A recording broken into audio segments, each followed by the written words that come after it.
Screen Ibu sudah kelihatan ya?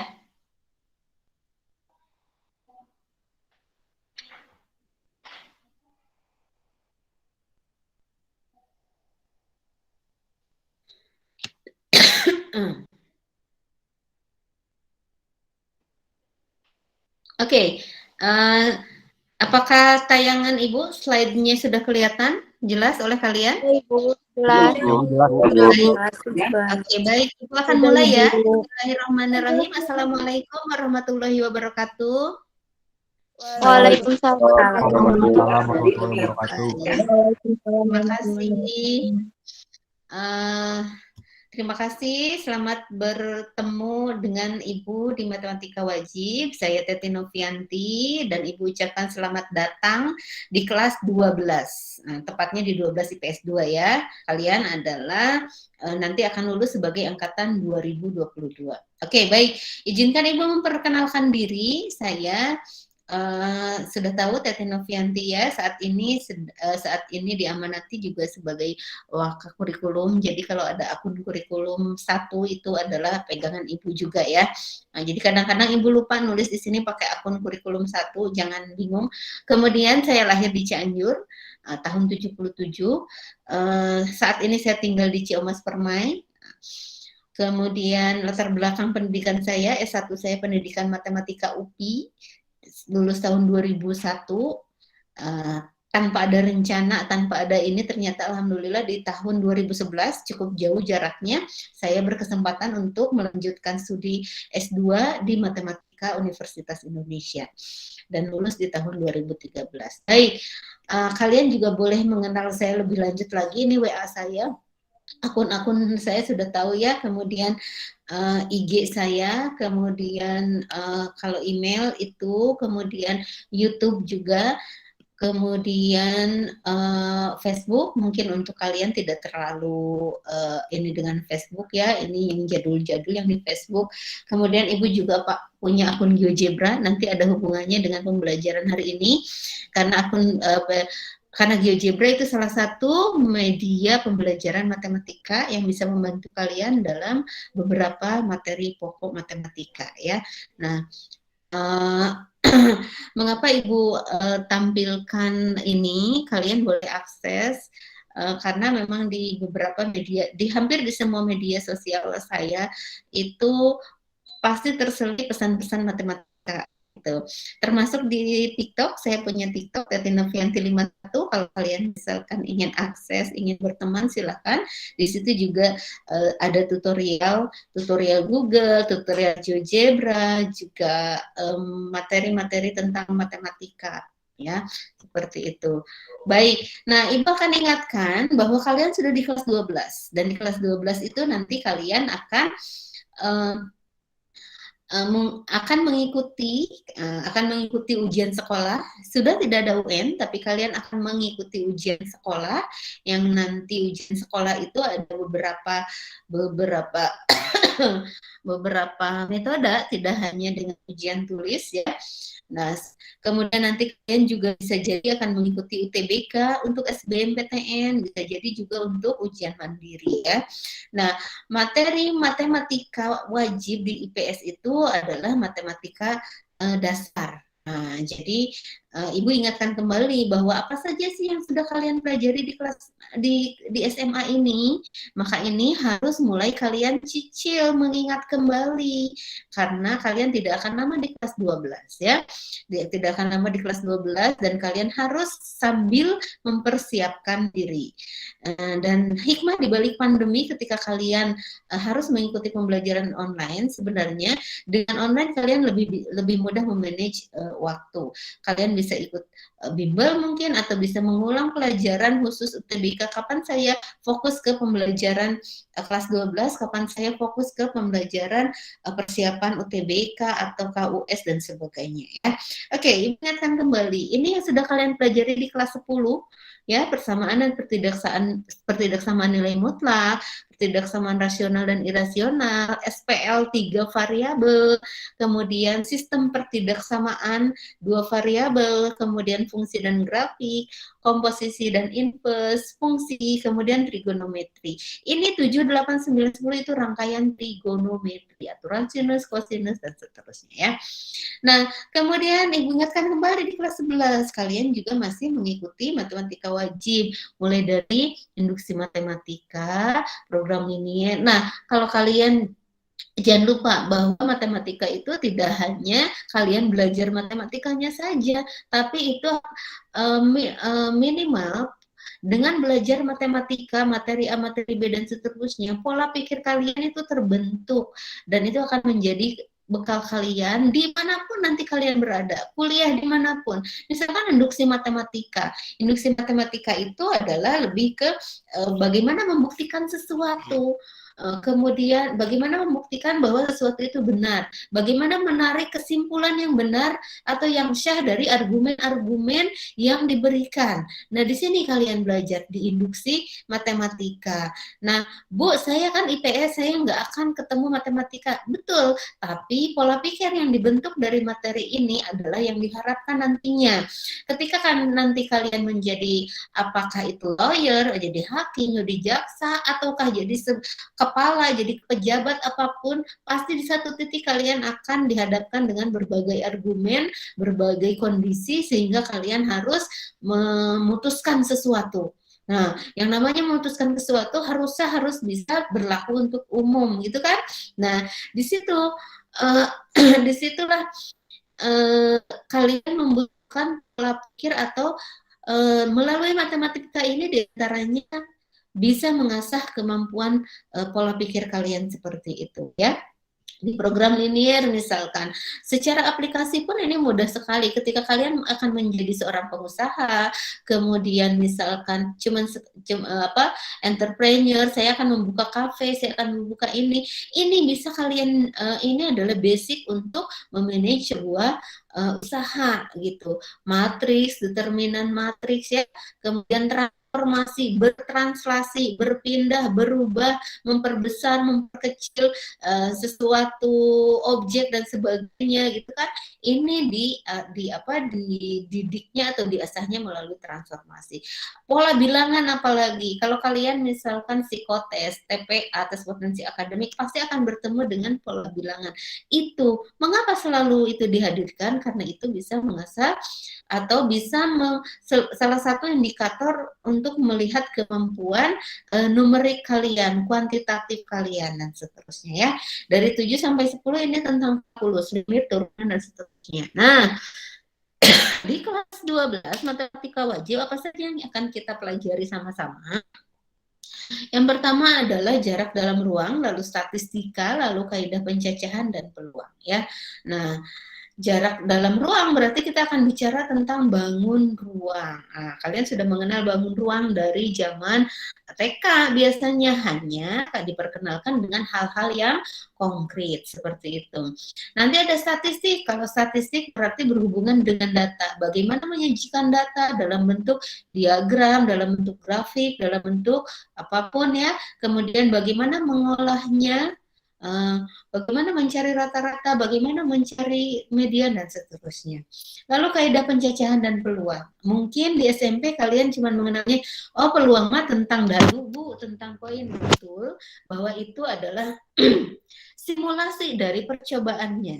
Nah, tetapi sebenarnya peluang itu lekat dengan kehidupan kita. Sebenarnya percobaan itu adalah ada dalam kehidupan kita. Yang namanya percobaan, eksperimen, dan seterusnya ya. Nanti kita lihat nanti kita pelajari di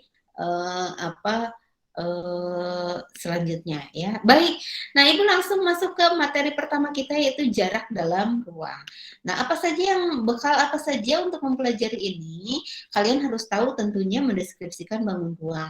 Lalu juga kalian sudah bisa membedakan antara bidang datar dan bangun ruang. Lalu trigonometrinya. Nah, trigonometri untuk mengukur sudutnya, sinus, kosinus, tangen diulang lagi. Yang tadi Ibu bilang sudah pernah di kelas 10.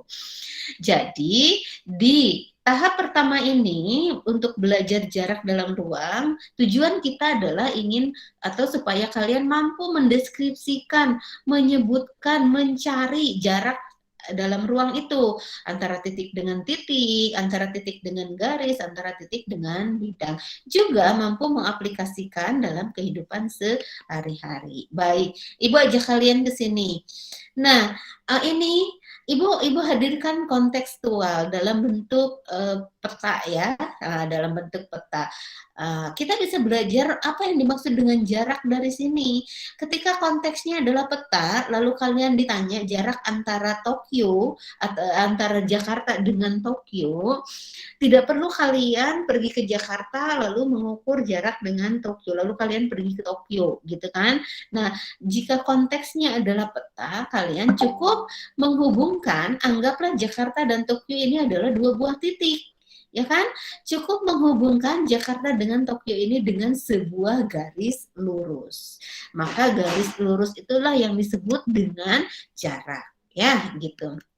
Nah, kemudian belakangan atau beberapa tahun ke belakang ini kita sangat lekat menggunakan Google Maps ya, mencari jarak suatu tempat, mencari jarak suatu tempat, suatu kota dengan kota dan seterusnya seperti tadi ya, Jakarta dengan Tokyo. Nah, dalam kehidupan sehari-hari juga biasanya kita lekat dengan sekarang ini sering sekali menggunakan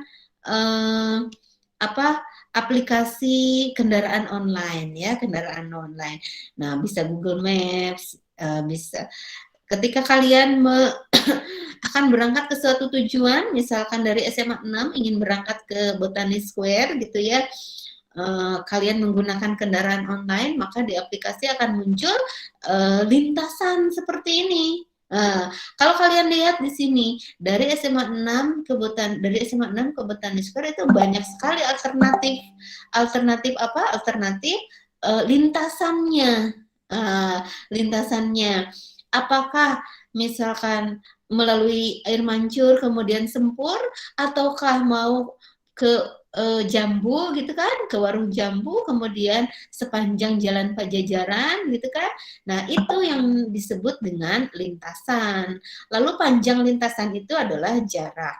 Nah, tetapi kalau kalian misalkan sering memperhatikan ya aplikasi-aplikasi seperti ini, begitu banyak alternatif, tetapi yang ditawarkan pertama kali ke kita adalah pasti jarak yang terdekat. Ya, jadi misalkan dari SMA 6 ke Botani Square itu kalau melalui air mancur kemudian sempur itu hanya 4,7 meter, 4,7 kilometer. Kalau lewat Jambu bisa jadi itu menjadi 7 atau 6 kilometer, bisa jadi seperti itu ya.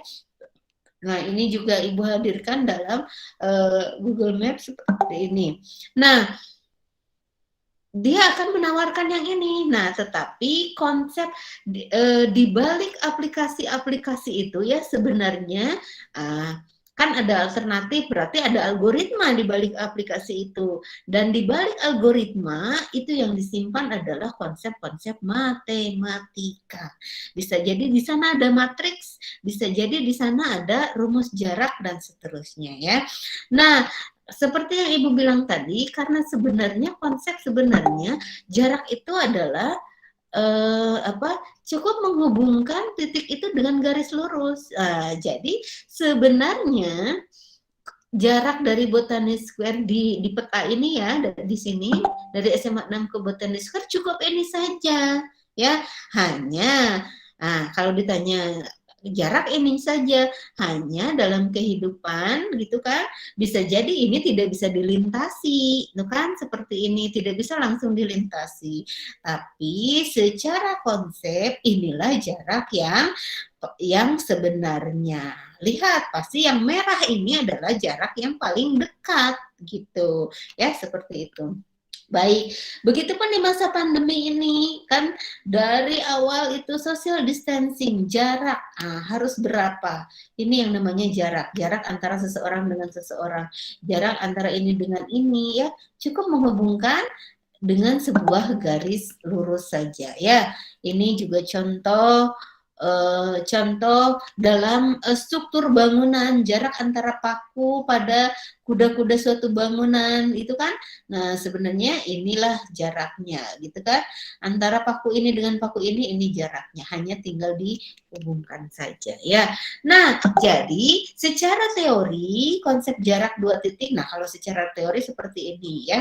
Kalian boleh baca lah, untuk setiap titik dan titik yang berbeda terdapat tunggal garis ini aksiomanya, sehingga secara konteks gini, ketika ada titik A dan titik B ingin dicari jaraknya, tinggal tarik garis lurus dari titik A ke titik B gitu. Maka ini garis yang kuning inilah yang disebut jaraknya. Nah, permasalahannya adalah di SMA ini kalian akan belajar lebih abstrak lagi. Jadi yang namanya belajar atau yang namanya disiplin ilmu, semakin tinggi pendidikan kalian, maka semakin abstrak itu ilmu yang kalian pelajari. Jadi misalkan dulu di TK saya sudah dikenalkan ada balok warna-warni, itu konkret gitu kan. Nah sekarang di SMA kita akan lebih abstrak lagi, lebih ke dalam lagi. Nah sekarang Ibu tanya nih, ada yang tahu bangun ruang yang Ibu tunjuk ini namanya apa? Silakan boleh membuka mic-nya. Bangun ruang yang Ibu tunjuk ini namanya apa? Apa ya? Yang ini apa namanya? Ayo boleh dijawab. Kubus. Betul, kubus. Apa cirinya kubus ya? Kubus apa namanya ini? Kubus apa namanya? Ada namanya enggak ini? Ada. Penamaan kubus itu dibaca dari titik-titik sudutnya. Maka ini disebut kubus A, B, C, D, E, F, G, H. Gitu kan ya? Oke. Sekarang sebelum ke jarak, Ibu tanya, di dalam kubus atau unsur-unsur pembentuk kubus ada apa saja? Ada apa saja, ayo? Unsur-unsur pembentuk kubus ada apa saja? Gambar Ibu kelihatan kan? Gambar Ibu kelihatan? Kelihatan, Bu. Oke. Gimana? Unsur-unsur pembentuk kubus ada apa saja? Kalau A ini disebut apa? Kalau A ini adalah gimana? Kalau A ini adalah titik sudut. Titik sudut, betul. Kalau A ini adalah titik sudut. Jadi, nah, balik lagi. Jadi, ada berapakah titik sudut kubus? Ada berapa, ayo? Ada berapa titik sudut kubus? 8. 8. Sebutkan apa saja?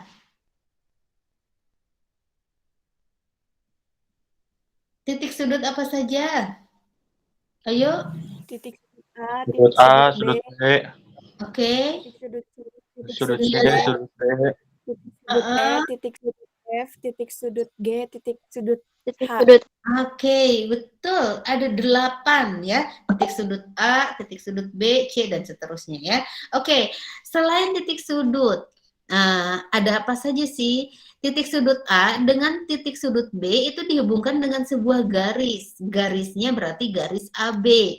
Garis AB juga disebut sebagai apanya kubus? Sisi.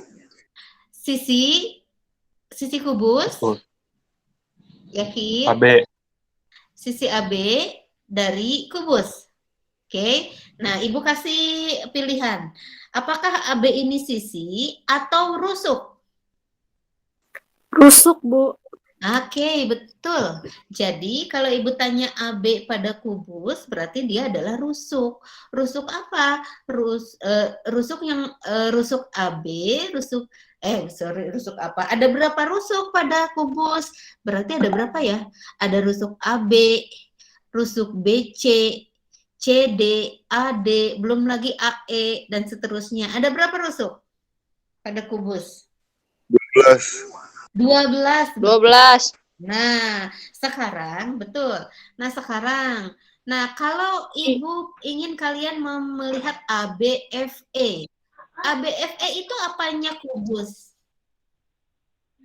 Sisi. Sisi, betul. Sisi kubus itu ada berapa? Ada berapa sisi kubus? 8. Ada 8 atau 6? Ada 6. 6. Jadi yang tegak ABFE, BCGF dan sekeliling ini itu adalah sisi tegaknya. Kemudian ada yang di alas, sisi ABCD itu di alas. Kemudian ada di atas EFGH itu sisi atasnya. Nah seperti itu. Jadi kita akan lebih ke mengobok-ngobok dalamnya bangun ruang. Nah sudah tahu ada titik sudut, ada rusuk, ada sisi, itu kan? Dan jangan lupa bahwa sisinya kubus itu bentuknya adalah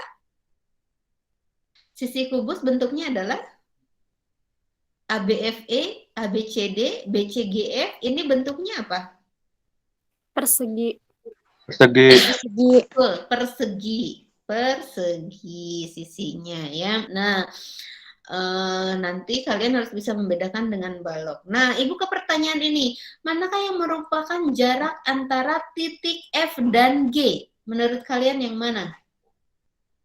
Jarak antara titik F dan G.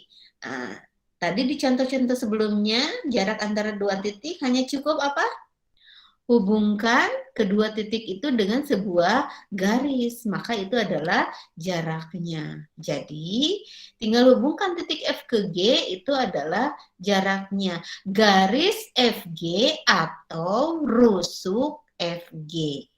Ya, oke. Nah, bagaimana dengan jarak titik B ke D? Jarak titik B ke D sama, tarik garis saja dari B ke D. Ya, nah tentu seperti yang itu tadi, tarik garis yang terpendek, pasti yang lurus gitu, BD ini. Pertanyaan Ibu, BD ini berbeda dengan FG nih. BD ini apanya dari kubus ya? BD apa? Diagonal ruang. Diagonal?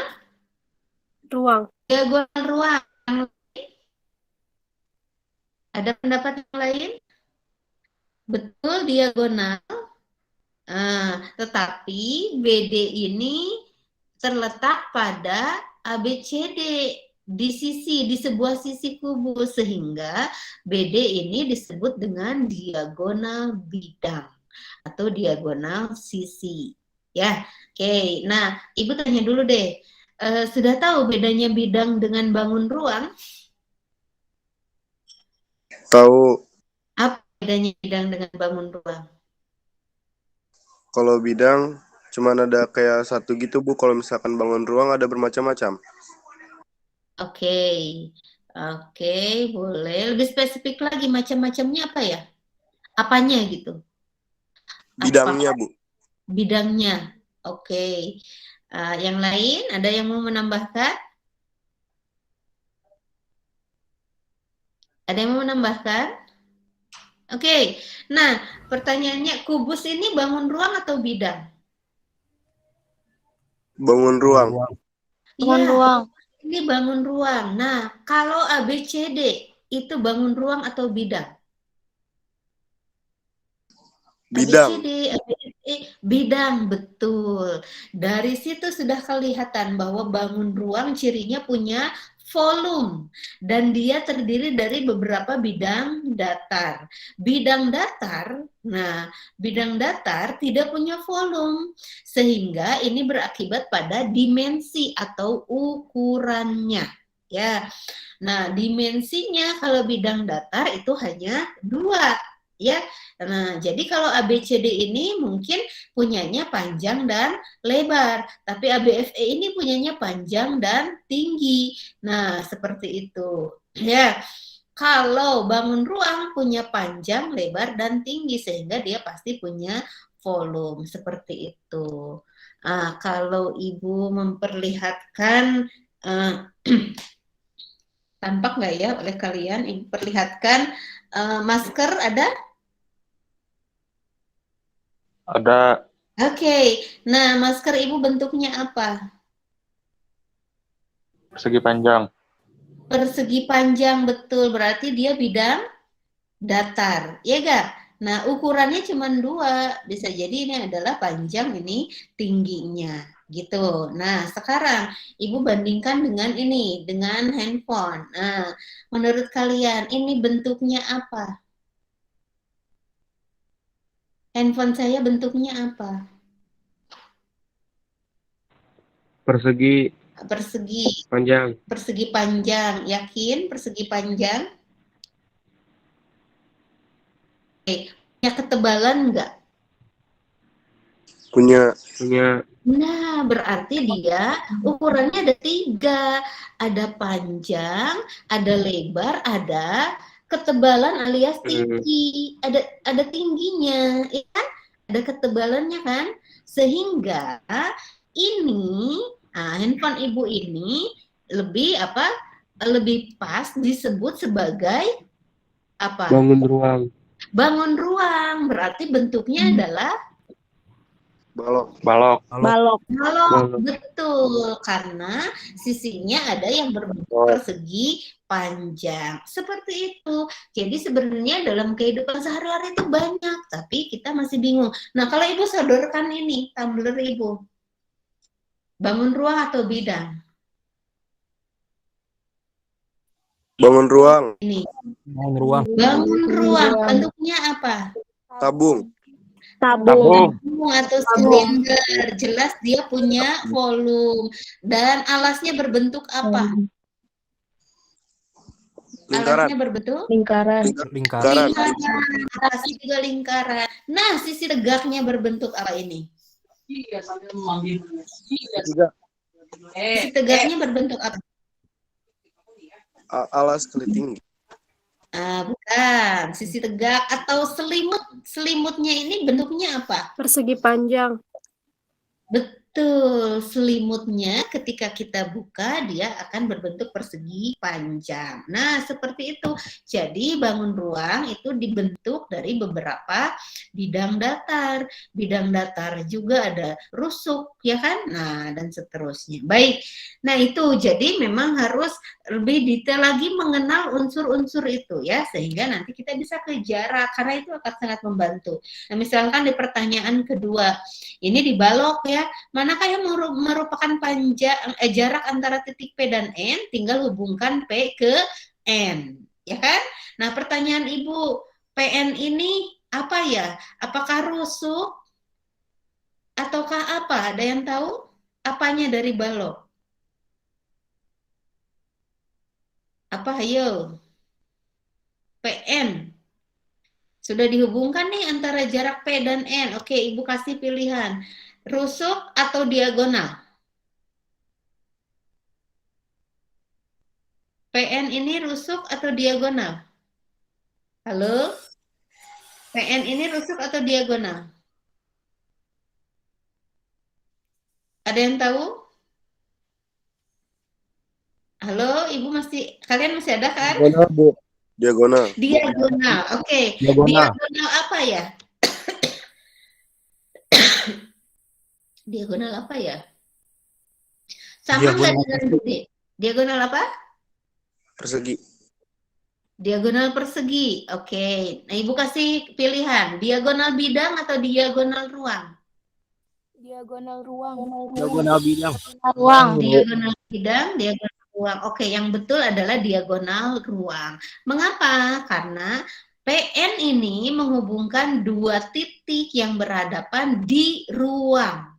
Nah, berbeda dengan BD. BD itu menghubungkan titik B dan D yang terletak pada satu bidang, gitu.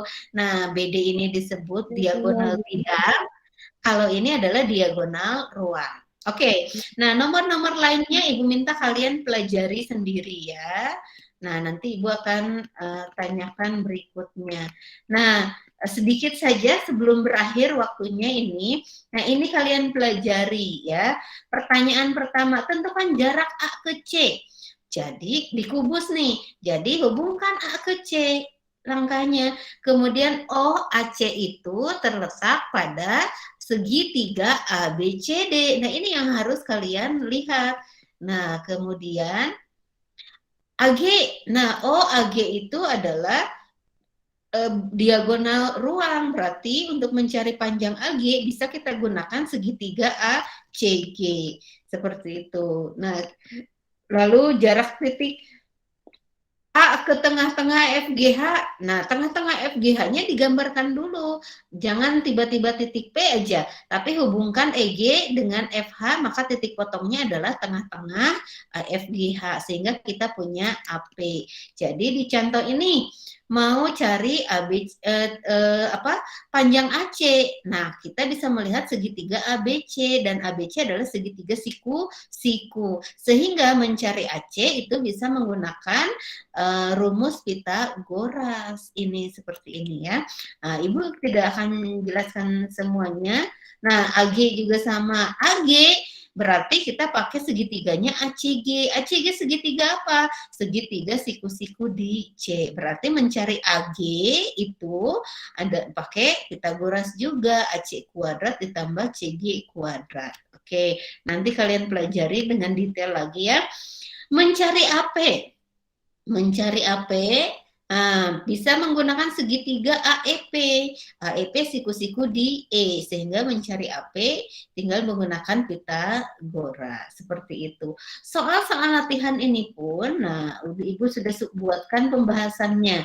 Jadi, untuk di pertemuan pertama ini, Ibu minta kalian pelajari contoh-contoh soal itu, pelajari konsepnya yang tadi aja segitu. Jarak titik ke titik itu hanya itu saja konsepnya ya. Nah, pelajari ini semua dengan detail satu persatu, tidak bisa hanya dibaca saja ya, sambil kalian menghitung sendiri, gitu, menggambarkan sendiri, mensketsa sendiri dan seterusnya ya. Nah, kemudian di pertemuan ini Ibu hanya meminta kalian membaca, memahami, kemudian jika ada yang ditanyakan silahkan. Untuk di pertemuan ini Ibu mengharuskan kalian bertanya ya, bertanya apa yang tidak kalian pahami silahkan tuliskan di classroom ini, di classwork ini ya. Kalau sudah bertanya baru turn in. Oke. Nanti pertanyaan-pertanyaan ini kita akan diskusikan di pertemuan berikutnya. Bisa dipahami? Bisa, Bu.